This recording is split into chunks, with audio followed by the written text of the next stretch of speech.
নমস্কার বন্ধুরা, আমি সঞ্চিতাস এসেন্স রেসিপিস ইউটিউব চ্যানেলে আপনাকে স্বাগত। পাঞ্জাবি চিকেন কারি রেসিপি, আজকের রেসিপি এটা দিয়েই শুরু করব। ভীষণ সুন্দর খেতে, আর বাড়িতে তৈরি করা যাবে এই রকমই রেস্টুরেন্ট স্টাইল, ধাবা স্টাইলও বলতে পারেন, অপূর্ব সুন্দর পাঞ্জাবি চিকেন কারি রেসিপি।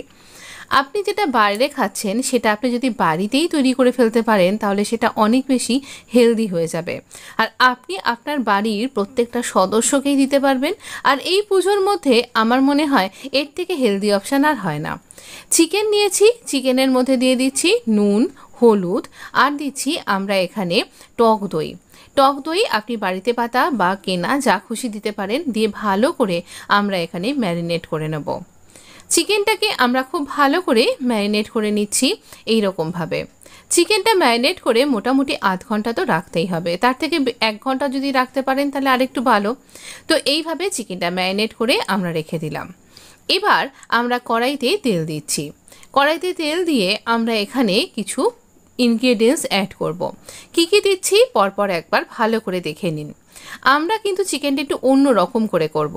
আমরা দিলাম প্রথমে জিরে, একটুখানি 2টো টুকরো দিলাম দারচিনির, একটা বড় এলাচ দিয়ে দিলাম গোটা, এরকম 5টা মতন দিয়ে দিচ্ছি ছোট এলাচ, গ্রিন কার্ডামম। এরপরে আমরা দিচ্ছি এই 1 চা চামচের মতন ক্লোভস, বা আপনি 7-8টা বলতে পারেন। মোটা মোটা করে কাট করা একটা বড় পেঁয়াজ, এটাকে ভালো করে সব কিছুর সাথে এই রকম করে নাড়াচাড়া করে আমরা একটু ভাজা ভাজা করব। 1.5 ইঞ্চি পরিমাণ আদা দিয়ে দিলাম, আর এখানে দিচ্ছি এই রকম পরিমাণ কিছুটা গার্লিক, কয়েকটা পাকা পাকা লাল লাল কাঁচা লঙ্কাও দিয়ে দিলাম। এবার সব কিছুকে এরকম ভালো করে আমরা সতে করে নেব। ভালো একটা গন্ধ বেরোবে, এই রকম যখন কালারটা হবে তখন এটাকে ঠান্ডা করে নিন। আমরা এখানে আরেকটা কড়াই চাপিয়ে আরেকটু তেল দিয়ে দিলাম। এবার ওই মশলাটা ঠান্ডা হয়ে গেছে, সেই মশলাটাকে এই রকম দরদরা করে আমরা এখানে বেটে নেব। দরদরা করে বেটে নেবার পরে তারপরে আমরা এর মধ্যে একটু জল দিয়ে দেব। জল দিয়ে একটা স্মুথ পেস্ট তৈরি করে এই তেলের মধ্যে এটা দিয়ে দিলাম। যেহেতু আমরা ওখানে ফোড়নের মশলা, গরম মশলা, পেঁয়াজ, আদা, রসুন, লঙ্কা সব কিছুই দিয়েছি, তাই সব কিছুকে একসাথে এই রকম প্রসেসিং করে এটা যখন আমরা রান্না করব আর এর সাথে যখন চিকেন অ্যাড করব, এই গ্রেভি হবে দুর্দান্ত স্বাদের। অবশ্যই এই রেসিপিটা ট্রাই করতে পারেন। যেদিনকে এই পুজোর দিনে দেখুন আমাদের সাজগোজ করে একটু প্যান্ডেল হপিং তো করতে যেতেই হবে, সেই সময় চিকেন খাওয়াটাও কিন্তু বেশ একটু যারা আর কি দুর্গাপুজোয় খেয়ে থাকেন, আমরা বাঙালিরা তো সেলিব্রেট এভাবেই করে থাকি, শুধুমাত্র ষষ্ঠী আর অষ্টমীতে আমরা এরকম কিছু খাই না। তো এইবার আমরা চিকেনটা দিয়ে দিলাম। তো তাহলে আপনার পক্ষে অনেক সহজ হয়ে যাবে এরকম একটা সহজ রেসিপি ট্রাই করতে, তাই না?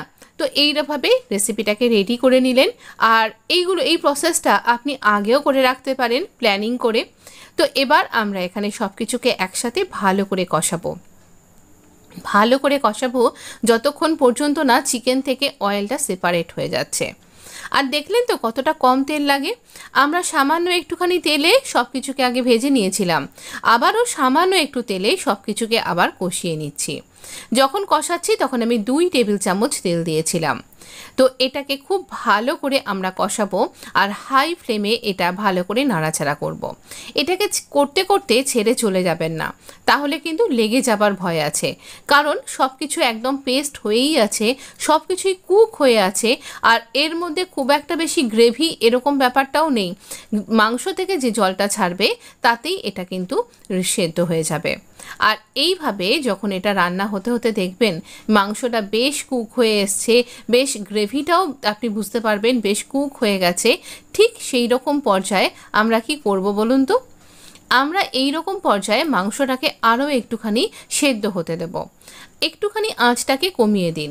2টো বড় টমেটোকে আমি এই পর্যায়ে পেস্ট করে নিয়েছি, দিয়ে সেটাকে অ্যাড করলাম।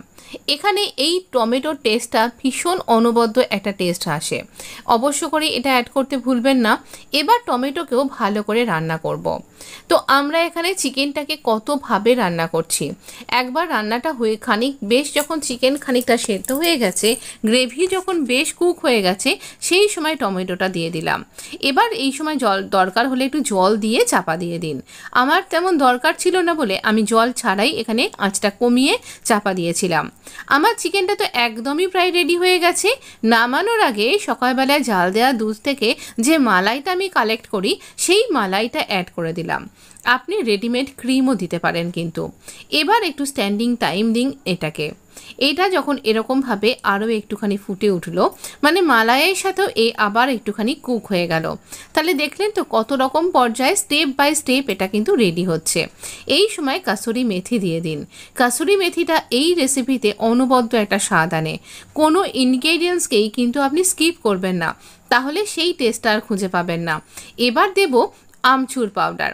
1 চা চামচ পরিমাণ আমচুর পাউডার এর সাথে যোগ করে দিন। অনবদ্য একটা স্বাদ আসবে, এইটুকুনি বলতে পারি। ব্যাস, আমাদের রান্না কিন্তু একদম রেডি।